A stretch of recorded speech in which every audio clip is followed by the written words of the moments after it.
The future involves the word no. We need to be able to use the word no. Only by saying no will you be able to say yes. Only by saying no to certain destructive ideologies will you be able to say yes to edifying, to building up again. Only by saying no to critical race theory, to radical gender ideology, to this nihilistic secularism that is pervading the culture. Only by saying no, we will not tolerate that in our schools, in our institutions, in our workplaces. By saying no, we will be able to say there is such a thing as truth. We can know things, not just physical, scientific things, but moral things, philosophical things, even religious things. We can know that in our politics, and we can build up from there. We need to stop being so damn nice.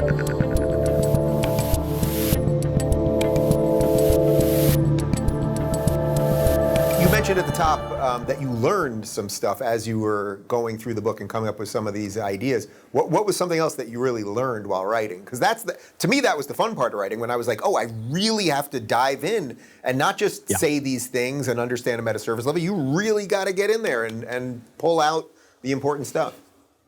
I learned that a lot of what we have come to regard as just and I'm talking on the right, I'm talking among conservatives, a lot of what we've come to regard as the nature of our American regime and the kind of nature of the founding and how we understand ourselves and free speech is kind of bunk. And it was kind of just, they're just bumper stickers from the last 20 years or so.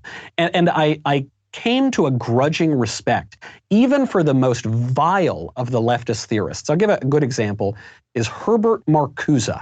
Herbert Marcuse. He was actually mocked in that Coen Brothers movie, Hail Caesar. He's sort of the villain of that movie. So Herbert Marcuse was one of the critical theorists, one of the OGs in the Frankfurt School, and he developed a lot of these ideologies in the Marxist tradition, in the Western Marxist tradition, thinking specifically about culture. And then he pops up again. He goes and he works for the precursor to the CIA for a while. He goes into the academy for a while. Then he pops up again in the 60s as the father of the New Left. I mean, he's considered maybe the most influential figure during the radical movements of the 60s. And Marcuse writes one of the most infamous essays on free speech ever composed. It was called Repressive Tolerance. It seems like a contradiction in terms.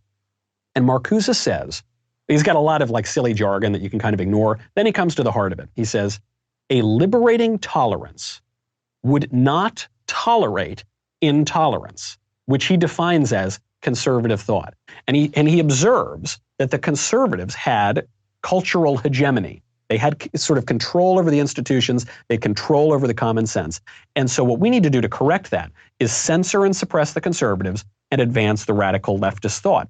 And he was decried by people, certainly people on the right and people on the left as well.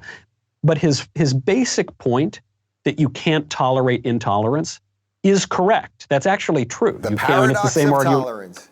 Yes, it is. And conservatives need to learn this lesson. I think that the conservative vision, I think the American vision of free speech and the way we all live together is a very tolerant one. I think it's the most tolerant one basically ever in history. But that is now being undone, and it's being explicitly undone by the radicals of the 1619 Project, the critical race theorists, and the whole kit and caboodle. And by the way, people in elected office, I mean, even all the way up to the Biden administration. And so that is being undone because we fail to recognize that Marcuse was right. There are some things that are non-negotiable. Going back to Bill Buckley, Bill Buckley's second book was a defense of Joe McCarthy. McCarthyism, the anti-communist crusader. Shocking, right? Years later, I mean, Buckley came to temper his defense of McCarthy, mostly on practical grounds that McCarthy kind of screwed things up. But I think it was about a dozen years after that book came out, Buckley was talking to a neoconservative, Leo Chern, and they were debating on his TV show.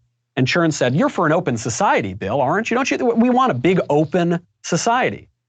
Coincidentally, that's the name of George Soros' philanthropic foundation. So you can see how this has a leftward lurch. Yeah. And Bill said, "No, I don't. No, I don't think society should be totally open. I want the society to be considerably more closed." And he used a ridiculous phrase. He said, "I'm an epistemological optimist." And he kind of made fun of himself. He said, what that means is, I think that some things are settled.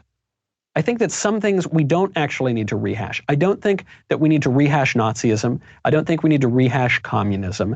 And the point he's making is not just one of practical politics. He's actually making a point about knowledge, how we know things. Certain things you just have to assume. In mathematics, you have to just assume certain axioms. A equals A plus B equals B plus A, right? Certain things that I can't prove, but you have to just assume it. I have to assume that my faculties of reason are somewhat reliable. I have to assume it. I have to assume that objective truth exists. I have to assume it because otherwise I am rendered speechless. What I mean by that is you can't make an argument if there is no such thing as objective truth and if we don't have faculties of reason. So you have to assume those things. And when people come in and try to obliterate your belief in those things, you must resist it and you must suppress that. It's so interesting to me because you're basically making the argument for why I can't call myself a liberal with a straight face anymore because of the objective truth issue that you're bringing up and the paradox of tolerance, which is why the 7 remaining liberals that are flailing around right now, you talk about the squishy Republicans or the squishy conservatives. I see them as the ineffectual liberals. It's like, you guys let this in. You have now none of the tools to deal with it, but your biggest fear, I mean, I say this all the time, but your biggest fear is that you don't want to be called conservative. And it's like, they're not coming for you. And you've done this thing, which is not permitted anymore in society, which is you've thought about things and changed your mind on some issues, right? Unfortunately, forget about the left. They're not changing their mind either. They're quite successful, so why would they? But the right refuses to change its mind. I think the right had some good ideas, and then they turned those ideas into slogans, and they turned those slogans into bumper stickers, and every bumper sticker is wrong. You can't, reality will not be distilled into a few pithy little sayings on a napkin. And they refuse to rethink it. So the right knows at this point that it's in a losing strategy, right? The right knows that it's just losing ground after ground. Even when we win elections, we lose. But they're not willing to rethink things, look at objective reality with new eyes, and change their mind. So I see you flailing your arms, or you're probably shaking people by the shoulders for the 7 remaining liberals. But one could do the same thing about the conservatives who fail to recognize that the strategy that they may have adopted in the best hopes has not worked because reality was a little different than that theory, and we've got to rethink our history, we've got to rethink our philosophy, and we've got to actually try to win again.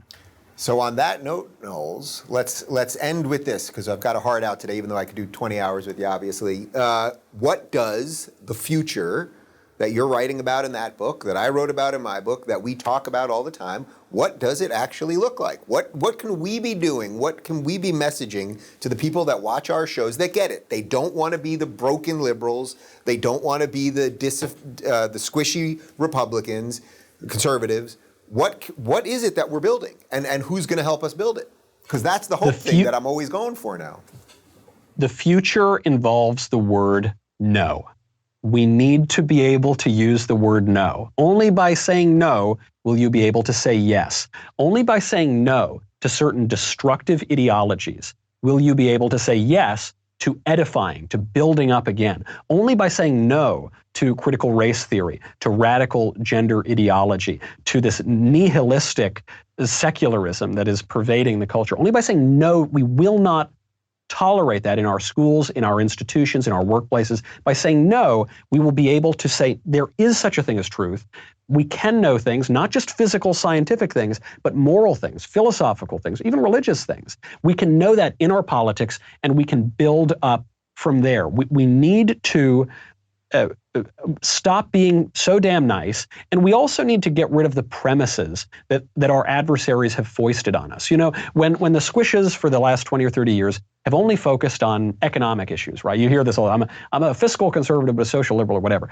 I don't even know what that means anymore. Yeah, it doesn't mean anything anymore. It doesn't mean anything. It means you're a conservative who doesn't want to admit it, or because you're really a guilty liberal, or something like that. Yeah. Yes. Yeah. And it also, if you say that all I care about is economics, you're saying the same thing as the socialist. The socialist views man as essentially an economic being. Yes, it's just like stuff, you know. And the squishy conservative is saying the same thing. We need to say something different. Phyllis Schlafly, one of the great conservative leaders of the last century, had a very famous saying. She said, "We need a choice, not an echo." And what we've had so far is a left that is putting forward a vision of society, and we've had a right that basically agrees with them or is unwilling to have the courage to stand up to them. But one does need courage. We need to accept the reality that there is truth and there is virtue, and we need to recognize that the prerequisite virtue is courage. It's not enough to lose with dignity, as all the undignified people do. You have to have the courage to make claims, to enforce those claims, and to win. If you're looking for more honest and thoughtful conversations about politics instead of nonstop yelling, check out our politics playlist. And if you want to watch full interviews on a variety of topics, watch our full episode playlist all right over here. And to get notified of all future videos, be sure to subscribe and click the notification bell.